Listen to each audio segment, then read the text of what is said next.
Hello friends, welcome to online engineering. इस lecture में हम लोग यहाँ पर बात करने वाले हैं again about some of the ESC previous year questions. Already हम लोगों ने पिछले लेक्चर्स में काफ़ी सारे क्वेश्चंस किए हैं, उससे कहीं ज़्यादा अभी बाकी भी है करने के लिए।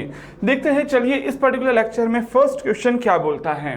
पहला क्वेश्चन 2000 में पूछा गया था और बोलता है that a square plate a cross a rigidly held at 3 edges is free to move along the fourth edge। मतलब कि अगर मेरा ये है आपका एक प्लेट, तो आपने इसको तो रिजिड रखा, इसको भी रिजिड रखा है और इधर भी रिजिड रखा है, बस ये इधर से आगे की तरफ एक्सटेंड करने के लिए फ्री है। ठीक है, आगे बोल रहा है if the temperature of the plate is raised by temperature T, then the free expansion at the fourth edge will be alpha की वैल्यू पता है, म्यू की वैल्यू पता है। तो बात समझना है यहाँ पर कि जो भी हम लोग यहाँ पर कैलकुलेशंस करेंगे वो टेम्परेचर स्ट्रेसेस या टेम्परेचर के कारण जो एक्सपेंशन है उसी के कारण होना चाहिए। लेकिन बात समझेंगे, मुझे ये चीज पता है that what is the value of expansion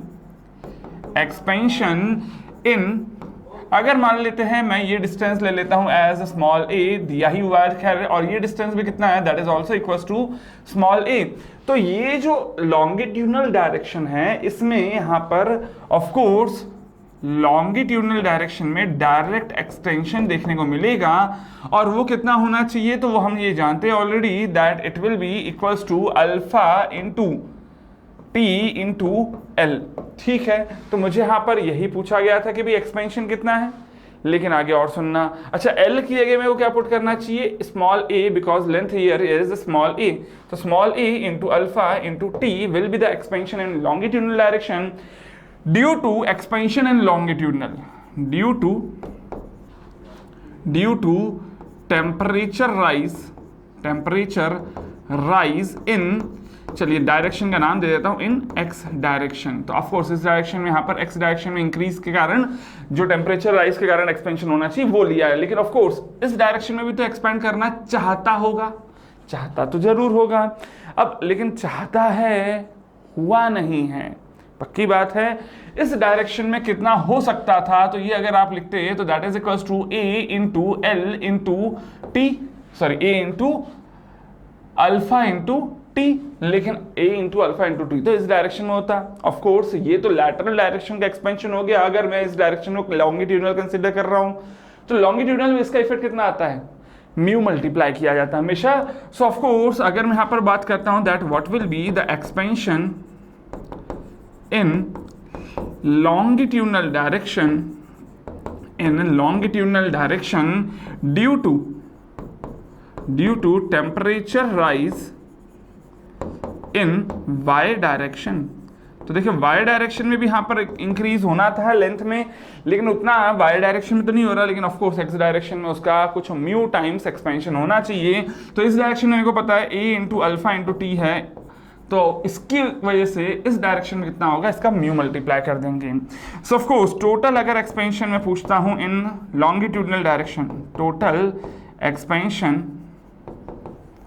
in longitudinal direction will be equals to कितना होगा, ये अगर मैं पूछता हूं तो कितना आना चाहिए, so that will be equals to ये प्लस ये, so that will be equals to a into alpha into T. ये तो दोनों में ही कॉमन है, एक में 1 मल्टीप्लाई हो रहा है साथ में और दूसरे में म्यू मल्टीप्लाई हो रहा है। तो 1 प्लस म्यू यहाँ पर दिख रहा है, 1 प्लस म्यू इधर दिख रहा है ऑप्शन में, और ऑफ कोर्स ये ऑप्शन नंबर बी हमारा सही आंसर हो जाएगा। देखते हैं नेक्स्ट क्वेश्चन क्या बोलता है। अगला असर्शन रीजनिंग है, बोलता है first A that the strain and stress system for a bar of length L subjected to an axial pull will be the same whether both ends of the bar are free or one end is fixed and the other end is free। खैर इस बात से कोई फर्क नहीं पड़ता कि हमारा स्ट्रेस स्ट्रेन का कर्व कैसा बनेगा, इससे कोई फर्क नहीं पड़ता कि हमारा एक एंड फ्री है, फिक्स्ड है, या फिर हमारा वो जो एंड है वो उसके दोनों ही एंड्स आपके फ्री है, उससे कोई फर्क पड़ता नहीं है। बात सही बोल रहा है यहाँ पर, क्योंकि ऑफकोर्स जब हम लोग यहाँ पर टेस्ट कंडक्ट करते हैं तो उसमें हम लोग टेस्ट के लिए तो स्टैंडर्ड कंडीशंस है, लेकिन स्ट्रेस स्ट्रेन का एग्जैक्टली बिहेवियर क्या होगा आपके एंड कंडीशंस पे डिपेंड नहीं करता। चलिए इसके अलावा अगर मैं बात करता हूँ, आर क्या बोल रहा है that rigid body displacements have no effect on the elastic deformations. देखिए रिजिड बॉडी डिस्प्लेसमेंट का मतलब क्या है कि अगर मैं यहां पर ये मान लेता हूं that this is a body जिस पे आपने फोर्स लगाया और ये मूव करने लग जाता है, ये मूव करने लग जाता है, मतलब इसकी कुछ वेलोसिटी आ जाती है। तो ऑफ कोर्स जब वेलोसिटी आ गई है तो इसका यहाँ पर देखेंगे कि ऑफ कोर्स मोशन हो रहा है, और इसी को हम लोग क्या बोल देते हैं, as a rigid body displacements have no effect on the elastic deformation. सही बात है, यहाँ पर कितनी भी तेजी से ये मूव कर ले, चाहे वेलोसिटी 10 kmph हो, 100 kmph हो, इससे फर्क नहीं पड़ता है कि इलास्टिक डिफॉर्मेशंस मतलब इलोंगेशन या फिर डिफ्लेक्शन कितना होगा। डिफ्लेक्शंस या इलोंगेशन सिर्फ इसी पे डिपेंड करते हैं कि वहाँ पर स्ट्रेस कितना डेवलप हो रहा है। So of course this is also a true statement, और ये भी एक ट्रू स्टेटमेंट था, लेकिन इन दोनों का कोई इंटरकनेक्शन है नहीं। इसीलिए यहाँ पर ये बोल सकते हैं कि भाई R is not the reason for A, मतलब ऑप्शन नंबर बी पे आप टिक कर देंगे। चलिए देखते हैं नेक्स्ट क्वेश्चन। अगला क्वेश्चन बोलता है दैट बल्क मॉडुलस की वैल्यू दे रहा है यहाँ पर, बल्क मॉडुलस ऑफ इलास्टिसिटी मतलब K की वैल्यू क्या बोल रहा है, that is equal to twice of G। ठीक है, फिर आगे बोल रहा है that what will be the Poisson's ratio. तो पॉइजंस रेशियो के लिए आप लोगों को फॉर्मूला पता है, that is equal to 3K minus 2G upon 6K plus 2G। ठीक है, तो यही फॉर्मूले में अगर मैं यहाँ पर K और G में जो रिलेशन है उसको अगर मैं पुट करता हूं तो देखिए ये क्या आ जाएगा, K is equal to 2G put कर दूं तो this will be equal to 3 times of G minus 2G, और ये क्या आ जाएगा 12 times of G plus 2G, that will be equal to 4 ऊपर आ रहा है न्यूमरेटर में, डिनोमिनेटर में आ जाएगा 14। So 4/14 is nothing but that is equal to 2/7। So of course 2/7 check करेंगे, ऑप्शन नंबर बी में लिखा हुआ दिख रहा है, टिक करेंगे और आगे बढ़ेंगे। नेक्स्ट क्वेश्चन देखिए क्या बोलता है, a free body diagram of a body shows a, free body diagram क्या शो करता है। तो देखिए फ्री बॉडी डायग्राम में हम लोग क्या मान लेते हैं कि भाई उसके अड़ोस पड़ोस में कोई दूसरी बॉडी नहीं शो करते जब भी एक बॉडी का फ्री डायग्राम बनाते हैं। इसका मतलब हम ये मान लेते हैं कि सिर्फ यही बॉडी है, इसके अलावा कोई बॉडी दूसरी नहीं है। हाँ, लेकिन दूसरी बॉडीज का अगर कुछ इफेक्ट है, उनके कारण कुछ फोर्स लग रहा है इस पे, तो वो जरूर हम लोग यहाँ पर शो कर देते थे। बिल्कुल याद होगा आप लोग को फ्री बॉडी डायग्राम में हम लोग क्या करते हैं, बाकी जितने भी सराउंडिंग्स है उनमें जो कुछ प्रेजेंट है उसको इग्नोर कर देते हैं, बट उनका जो इफेक्ट है इस पर्टिकुलर बॉडी पे लगने वाला फोर्स वो बस शो कर देते थे हम लोग। सो वही देखेंगे, isolated from all surroundings, isolated from surroundings, उसके इफेक्ट से आप आइसोलेट नहीं करते, सराउंडिंग से आइसोलेट कर देते हो, लेकिन उसका वेट तो कंसीडर करते हो ना, इसलिए ये तो गलत हो जाएगा। वेट कंसीडर किया जाता है, यहाँ पर लिखा रहा है without considering its own wait, ये ऑप्शन में गलत है। अच्छा, यहाँ पर देखेंगे from its surrounding and all external actions on it, actions नहीं एक्चुअली फोर्सेस को कंसिडर किया जाता है। सो ऑफ कोर्स एक्शंस नहीं फोर्सेस वाला ऑप्शन ज़्यादा करेक्ट दिखता है। इसी के अलावा इंटरनल फोर्सेस नहीं एक्सटर्नल फोर्सेस दिखाए जाते हैं, इसलिए ये भी गलत है। बचते थे सिर्फ बी और सी, लेकिन यहाँ पर फोर्सेस दिखाए जाते हैं ना कि सिर्फ एक्शंस, इसीलिए ऑप्शन नंबर बी पे आप टिक करेंगे। देखते हैं नेक्स्ट क्वेश्चन क्या बोलता है। अगला क्वेश्चन यहाँ पर डायग्राम दिया हुआ है, मेरे को पूछ क्या रहा है, that forces in each of the shorter bar and in the longer bar are. Shorter और लॉन्गर बार में फोर्सेस कितने होंगे ये पूछ रहा है हमें। तो देखिए ये तो क्लियर है कि ये जो ये जो हमारा बार है ये हॉरिजॉन्टल रहना चाहिए, और अगर ये हॉरिजॉन्टल रहना चाहिए इसका मतलब क्या है, that the change in length for the shorter bar should be equal to the change in length for the longer bar. Shorter bar के लिए अगर मैं मान लेता हूं कि यहाँ पर जो फोर्स एक्ट कर रहा है that is equal to P1, इधर जो एक्ट कर रहा है that is equal to P2। So of course मैं इधर लिख सकता हूं that P1 into L1 upon, ये शॉर्टर के लिए लिख रहा हूं, अपॉन एरिया दोनों के लिए ही सेम है, इज इक्वल्स टू, इसके लिए मैं लिखता हूं तो that will be equals to P2 into length की वैल्यू लॉन्गर के लिए कितनी है, that is equals to 2L1, yes और नो, और अपॉन AE। इसका मतलब मैं यहाँ पर लिख सकता हूं that P1 will be equals to twice of P2, मतलब जो हमारा शॉर्टर है उसमें जो फोर्स लग रहा है वो ज़्यादा लग रहा है, और मुझे ये भी पता है दैट P1 इसमें लग रहा है, P2 सेंटर वाले में लगेगा, और ये एंड वाले में अगेन P1 फोर्स लगना है, और ये तीनों मिलाकर किसको उठा रहे हैं, कैपिटल P को। चलिए सारी की वैल्यूज में पुट कर देता हूं, तो ये आ जाएगा 5 times of P2 should be equals to P, इसका मतलब P2 की वैल्यू कितनी आ गई 0.2 टाइम्स ऑफ P, और अगर P2 की वैल्यू इतनी है तो P1 will be equals to twice of P2, hence it will be equals to कितना आ जाएगा 0.4 टाइम्स ऑफ P। यही तो खैर पूछा गया था। दिख रहा है मेरे को कि देखिए शॉर्टर वाले में जो फोर्स है दैट इज 0.4 है और लॉन्गर वाले में जो है दैट इज 0.2 है। So of course answer number A will be your correct answer. चलिए देखते हैं नेक्स्ट क्वेश्चन क्या बोलता है। अगला असर्शन रीजनिंग है, बोलता है that normal stresses of one nature, चाहे वो कंप्रेसिव हो या टेंसाइल हो, acting along one of the three orthogonal axis, one of the three मतलब एक्स वाई जेड, 3 एक्सेस ली जाती है orthogonal, will produce strains of the same nature in its direction, मतलब जो भी टेंसाइल होगा वो टेंसाइल स्ट्रेस डेवलप करेगा, अगर वो कंप्रेसिव है तो वो कंप्रेसिव स्ट्रेस डेवलप करेगा in the same direction, in its direction, and strains of opposite nature along the other 2 directions. मतलब अगर एक्स डायरेक्शन में वो टेंसाइल है, अगर मान ले ये सिग्मा एक्स टेंसाइल है, तो ये ऑफ कोर्स हमारे एक्स डायरेक्शन में जो स्ट्रेन होगा वो तो टेंसाइल रहेगा, लेकिन इधर कैसा स्ट्रेन आएगा, of course that will B compressive strain, वहां पर कॉन्ट्रैक्शन होगा। तो ये बात तो सही है, एकदम सही है। दूसरा क्या बोल रहा है, sum of strains along the 3 orthogonal axis equals volumetric strain. इसका क्या मतलब है, that the volumetric strain is equals to epsilon x plus epsilon y plus epsilon z. क्या ये चीज सही है? बिल्कुल सही है, ये भी एकदम यहां पर सही दिख रहा है, लेकिन बात ये इन दोनों में कोई रिलेशन नहीं है, मतलब R is not the reason for A. So दोनों ही सही है, लेकिन सही ही अगर रीजन नहीं होता तो ऑप्शन नंबर कौन सा होता, अपना बी ऑप्शन टिक करेंगे। और देखते चलिए नेक्स्ट क्वेश्चन। अगला क्वेश्चन देखिए क्या बोलता है, बार a brass bar of solid section is encased in a steel tube as shown in the diagram। मतलब यहां है पहले ब्रास और इधर क्या प्रेजेंट है, स्टील, इस तरह से देख सकते हैं। अच्छा, एक्सपेंशन की वैल्यू थर्मल कोएफिशिएंट की बात करेंगे अगर, तो इसके लिए है 11.2 इंटू 10⁻⁻6, और इसके लिए कितना है ब्रास के लिए, दैट इज इक्वल टू 16.5। मतलब कौन ज्यादा एक्सपैंड करने की टेंडेंसी रखता है, कौन ज्यादा एक्सपैंड करने की टेंडेंसी रखता है, तो वो ब्रास है। जो ज्यादा एक्सपैंड करना चाहेगा, अगर यहाँ पर ये बॉन्ड स्ट्रांग हुआ तो एक्सपैंड उतना कर नहीं पाएगा, क्योंकि उसको स्टील को भी खींचना है, क्योंकि दोनों के बीच में बॉन्डिंग यहाँ पर टूटनी नहीं चाहिए। सो ऑफ कोर्स ये जो ब्रास है, ब्रास की टेंडेंसी है, brass have tendency to expand more, yes और नो। टेंडेंसी जरूर है, but it will not be allowed to expand as much. It will not be allowed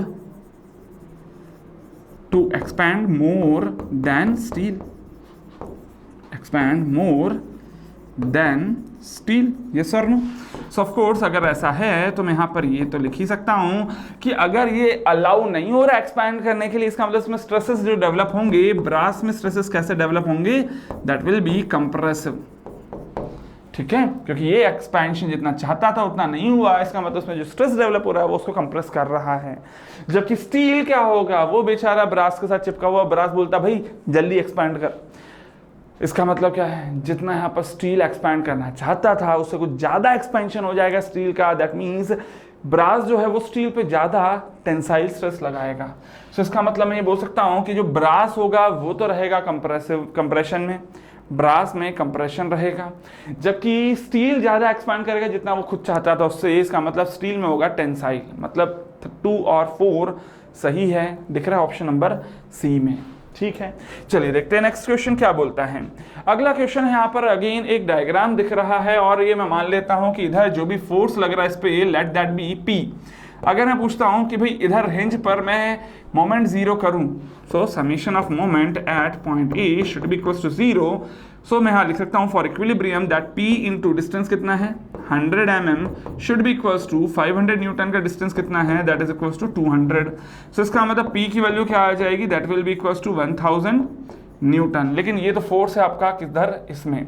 सो अगर मैं पूछता हूँ what is the deflection at of spring, deflection of spring कितना होगा, तो आप लोग बिल्कुल जानते हैं that force is equals to k x होता है ना। सो अगर मैं इसको मान लेता हूँ let this is x, so of course k into x, ये मुझे पता है that will be equals to p, और p की वैल्यू पता है दैट इज इक्वल्स टू 1000 है, और k की वैल्यू पता है दैट इज इक्वल्स टू 200 है, और x की वैल्यू निकाल लेंगे यहाँ से, तो x की वैल्यू कितनी आ जाएगी 5 mm। लेकिन 5 mm तो इधर डिफ्लेक्शन हो रहा है। देखिए जरा क्वेश्चन में पूछा गया what is the deflection at b, ठीक है। सो अब बात समझना कि यहाँ पर जब डिफ्लेक्शन होगा ये बार का, तो ये कुछ इस तरह का ट्रायंगल बनेगा। यहाँ तक का डिस्टेंस कितना है 100, और इधर तक का डिस्टेंस टोटल कितना है 200। तो इसका मतलब मैं लिख सकता हूं that the deflection at point b upon deflection at point b will be equals to कितना हो जाएगा, यहां पर देखिए इसके लिए p के लिए कितना डिस्टेंस है 100 और b के लिए कितना डिस्टेंस है 200, ठीक है। So of course deflection at p अगर मैं जहां पर पता है तो डिफ्लेक्शन एट b की वैल्यू क्या हो जाएगी, that will be equals to twice of 5, so that will be equals to 10 mm। 10 mm कहाँ दिख रहा है, ऑप्शन नंबर डी में टिक करेंगे और चलेंगे अभी नेक्स्ट क्वेश्चन पे। तो अगला क्वेश्चन देखिए यहाँ पर 2005 में पूछा गया था, बोलता है that a mild steel bar of square cross section 40 is 400 mm long.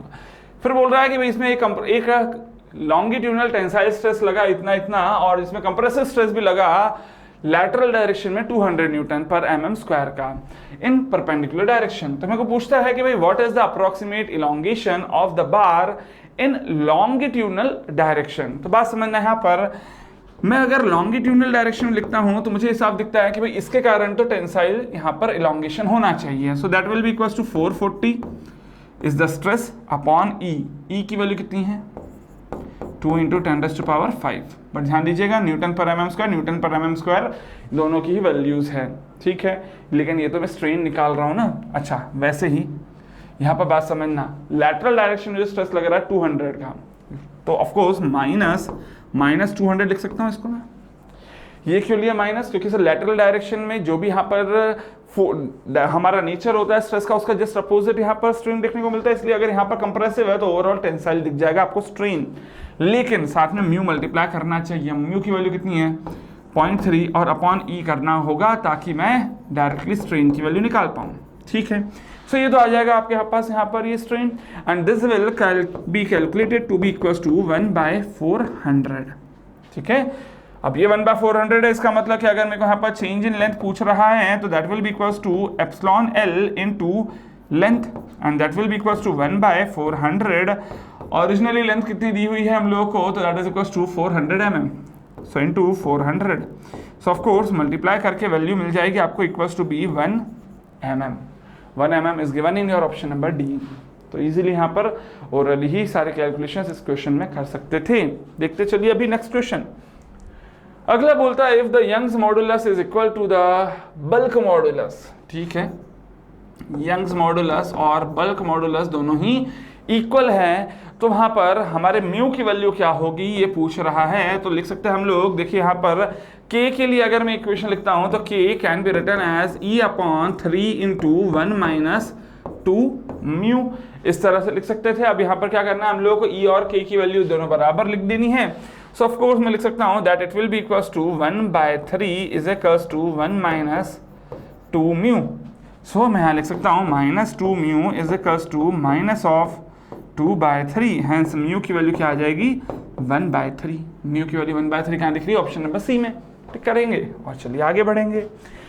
Next question क्या बोल रहा है कि भाई डायरेक्टली यहाँ पर बोल रहा है what is the expression for G, ठीक है। फॉर्मूला यहाँ से ढूंढ लेना कौन सा सही है, तो वो मैं बता देता हूँ आपको। ऑप्शन नंबर सी में फॉर्मूला एकदम सही लिखा हुआ है। फॉर्मूला मैंने आप लोगों को डिराइव भी करवाया है, तो ऑफकोर्स एक्सपेक्ट करूंगा कि याद जरूर है एग्जाम टाइम तक। देखते हैं अगला question. Bar of 40 mm diameter and 400 mm length is subjected to an axial load of 100 kilonewton, ठीक है। एलोंगेशन बोल रहा है यहाँ पर, और डायमीटर की वैल्यू दे दिया है, पूछ रहा है पॉइजन रेशियो कितना होगा। तो मेरे को यहाँ पर ये बता दो लैटरल डायरेक्शन में कितना स्ट्रेन आया। तो बोल रहा है कि भाई 0.15 से 0.150 mm से ये एक्सपैंड हुआ है लेंथ में, जबकि लेंथ कितनी थी 400 mm की। अच्छा अगर मैं डायमीटर में चेक करता हूँ तो that will be equals to कितना है -0.005 का चेंज आया है। लेकिन ओरिजिनली डायमीटर कितनी थी 40। पूछा क्या गया है म्यू की वैल्यू, सो म्यू की वैल्यू क्या आ जाएगी, that will be equals to epsilon D upon epsilon L का मॉड वैल्यू ले लोगे and this will be calculated equals to be 0.33। Check कर लेना कैलकुलेट करके। करना कैसे, बहुत ही इजी सा क्वेश्चन था, मैंने आपको बता तो दिया कि करना कैसे, कैलकुलेशन वाला पार्ट आप खुद भी कर लेना। नेक्स्ट क्वेश्चन देखते हैं क्या बोल रहा है, that 3 wires of steel 1 2 3 each having area A support a load W as shown in the figure below. ठीक है, तो सबसे पहले एक काम करता हूं, मैं मान लेता हूं कि इधर जो फोर्स लगेगा P1 है, इधर P2 है और इधर P3 है। ठीक है, तो मैं यहाँ पर लिख सकता हूँ that P1 plus P2 plus P3 should be equals to total weight W। Yes और नो? लेकिन यहाँ ध्यान देना P1 और P3 की वैल्यूज तो बराबर है, सो इसका मतलब मैं लिख सकता हूँ twice of P1 plus P2 should be equals to W। ये हमारी बन जाती है फर्स्ट इक्वेशन। जबकि इसी के अलावा मैं ये भी बोल सकता हूँ कि ये हॉरिजॉन्टल रहना चाहिए, और अगर ये हॉरिजॉन्टल रहना चाहिए इसका मतलब कि expansion in the first should be equals to expansion in two. So इसका मतलब मैं लिख सकता हूँ P1 इंटू फर्स्ट वाले के लिए देखो लेंथ कितनी है L upon AE should be equals to, area सबके लिए इक्वल है, E भी सबके लिए इक्वल है, लेकिन सेकंड वाले के लिए P2 into L upon length की वैल्यू अब कितनी है L/2 AE। ठीक है, सो ऑफ कोर्स इसका मतलब मैं यहाँ पर लिख सकता हूँ that P1 will be equals to P2/2। ठीक है ना, तभी ये देखे अगर इसी को मैं कैलकुलेट करता हूँ P1 की वैल्यू अगर P2/2 है तो मुझे ये बताओ कि कौन बड़ा है, P1 बड़ा है कि P2? ऑफ कोर्स P2 बड़ा है। P2 अगर बड़ा है इसका मतलब as P2 is greater than P1, यहां से ये तो बोल ही सकते हो ना आप that failure will take place, failure और yielding will take place first in